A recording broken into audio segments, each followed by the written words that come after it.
Next हम relation find out करते हैं लीनियर और एंगुलर वेलोसिटी में क्या रिलेशनशिप है।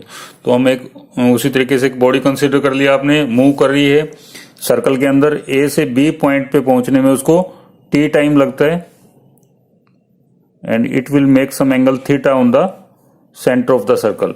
एस हमारे पास ये लीनियर डिस्टेंस ट्रेवल्ड किया, लेंथ ऑफ द आर्क होगी, आर आपके पास रेडियस ऑफ द सर्कल है। सो एंगल आपके पास है बी ओ ए थीटा। ठीक है, नाउ हमने लास्ट रिलेशनशिप की थी, angle is equal to length of the arc divide by radius of the circle. Relation आई थी हमारे पास। हमने बताया था कि जो टाइम होता है that is taken as very very small. तो आपके पास जो ये लीनियर डिस्टेंस है ये ऑलमोस्ट लीनियर डिस्प्लेसमेंट हो जाती है। ये आपको सर्कल में शो करने के लिए दिखाया मैंने, but this time is taken very very small so that ये डिस्टेंस जो है ये ऑलमोस्ट आपके पास स्ट्रेट लाइन हो जाएगा। तो ये हम इसको लीनियर डिस्प्लेसमेंट कंसिडर करते हैं। ये आपको शो करने के लिए थोड़ा सा मैंने टाइम ज्यादा लिया है। ठीक है, तो ये आपके पास एंगल जो है that is equal to length of the arc divide by radius of the circle, यानी एस आपके पास आ जाता है आर इंटू थीटा। ये लास्ट टाइम हमने रिलेशनशिप भी की थी between angular linear displacement is equal to radius into angular displacement. अब इसको दोनों साइड से हम डिवाइड कर देते हैं। स्मॉल टाइम लगा इस प्रोसेस में हमारे पास, dividing on both side by small time t, s upon t is equal to r theta upon t. Now linear displacement upon time taken, this is called linear velocity,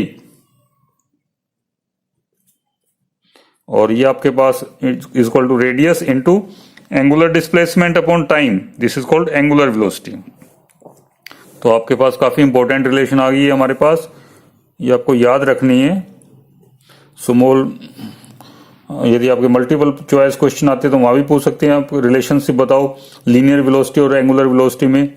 so linear velocity आपके पास is equal to radius into angular velocity. ये relation आपने याद रखना है, v is equal to r omega. यानी आप जब भी लीनियर से एंगुलर में जाते हो तो उसको हमेशा रेडियस से मल्टीप्लाई कर देते हैं। इसी तरीके से आपके पास जो लीनियर डिस्प्लेसमेंट थी, linear displacement is equal to radius into angular displacement, इस तरीके से linear velocity is equal to radius into angular velocity. Accelerations का आपके सिलेबस में नहीं है, वो भी करें तो हम लीनियर एक्सेलेरेशन आएगी आपके पास रेडियस इनटू एंगुलर एक्सेलेरेशंस। नेक्स्ट हमारे पास सेंट्रीपिटल फोर्स क्या होता है।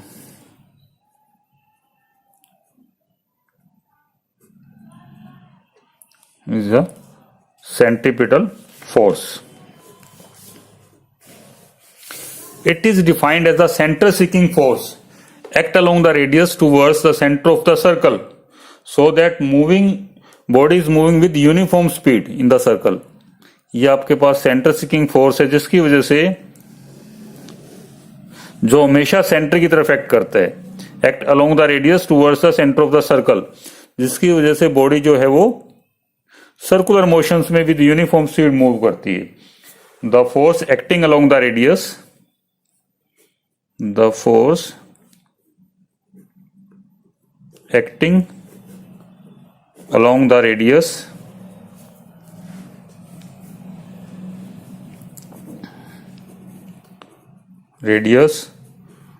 towards the center of the circle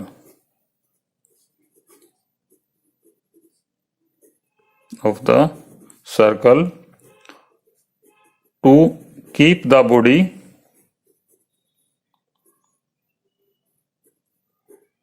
moving with uniform speed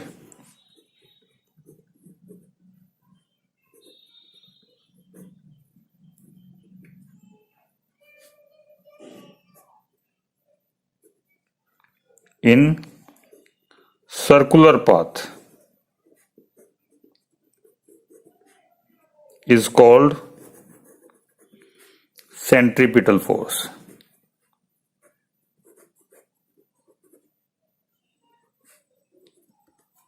ठीक है, ये एक ऐसा फोर्स है जो बॉडी को act along the radius towards the centre of the circle, centre of the circle की तरफ एक्ट करता है और किसके थ्रू एक्ट करता है, रेडियस के थ्रू, जिसकी वजह से बॉडी यूनिफॉर्म स्पीड से सर्कल के अंदर मूव करती है। आपको पता है कि सर्कुलर मोशंस के अंदर स्पीड ऑब्जेक्ट जो है वो यूनिफॉर्म स्पीड में रहता है, बट वेलोसिटी की बात करें क्योंकि हर पॉइंट पे इसकी each and every point its direction is changes, तो वेलोसिटी किस वजह से चेंज हो रही है, डायरेक्शन की वजह से, क्योंकि वेलोसिटी के अंदर आपके पास मैग्नीट्यूड और डायरेक्शन दोनों होती है। So change in velocity with respect to time centripetal acceleration आ जाती है वो हमारे पास, उसकी वजह से आपके पास सेंट्रीपिटल फोर्स प्रोड्यूस होता है और सेंट्रीपिटल फोर्स हमेशा इसकी डायरेक्शन इनर साइड में रहेगी, towards the centre of the circle act along the radius, इस इनवर्ड डायरेक्शन रहेगी हमेशा। जैसे आप एग्जांपल ले सकते हो, एक रस्सी ले लिया आपने, उसको एक पत्थर टाइट कर दिया एक से दूसरे सिरे पे और इसको रिल्ड करना, घुमाना शुरू कर दिया आपने। जैसे आप इसको सर्कुलर मोशंस में घुमाओगे तो आप अपनी उंगलियों पे फोर्स फील करोगे, that force is known as centripetal force. और भी काफी सारे एग्जांपल्स ले सकते हो सेंट्रीपिटल फोर्स के आप, जैसे कि अर्थ रोटेट करती है या मून रिवॉल्व करता है अर्थ के around, centripetal force provide by the gravitation force, जो ग्रेविटेशन फोर्स है वो सेंट्रीपिटल फोर्स प्रोवाइड करता है, जिसकी वजह से मून जो है अर्थ के चारों तरफ चक्कर लगाता है या अर्थ सन के चारों तरफ चक्कर लगाती है, ठीक है। और सेंट्रीफ्यूगल फोर्स, अब सेंट्रीपिटल फोर्स क्या करता है, बॉडी को act along the radius toward the centre of the circle, तो every action there is equal and opposite reaction, तो इसका रिएक्शंस क्या होगा हमारे पास,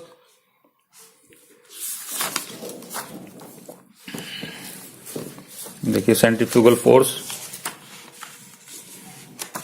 तो सेंट्रीफ्यूगल फोर्स हमारे पास क्या होता है,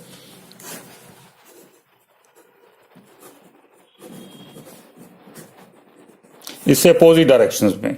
अब आपके पास जो सेंट्रीपिटल फोर्स है act along the radius towards the centre of the circle, inner side में एक्ट कर रहे हैं।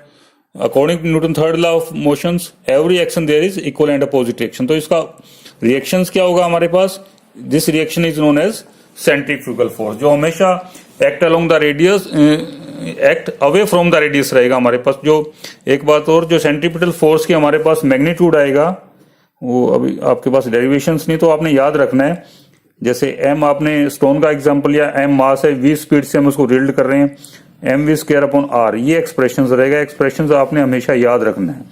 तो सेंट्रीपिटल फोर्स के लिए डायरेक्शन इनवर्ड रहेगी towards the centre of the circle, और सेंट्रीफ्यूगल फोर्स के लिए हमारे pass away from the circle. बाकी मैग्नीट्यूड दोनों का सेम रहेगा, सेंट्रीफ्यूगल फोर्स का भी सेम रहेगा और सेंट्रीपिटल का भी। जैसे क्रीम सेपरेटर होता है हमारे पास, वो क्या करता है, मिल्क के अंदर रिवॉल्व करता है, रोटेट चर्न करता है, तो घूमता है, तो क्या होता है, उससे क्रीम सेपरेट हो जाती है, because cream particles in the milk being lighter, lighter होने की वजह से वो इसके सेंटर की तरफ इकट्ठा हो जाते हैं, सारा मक्खन इकट्ठा हो जाएगा। तो वो किसकी वजह से होता है हमारे पास, due to the centrifugal force.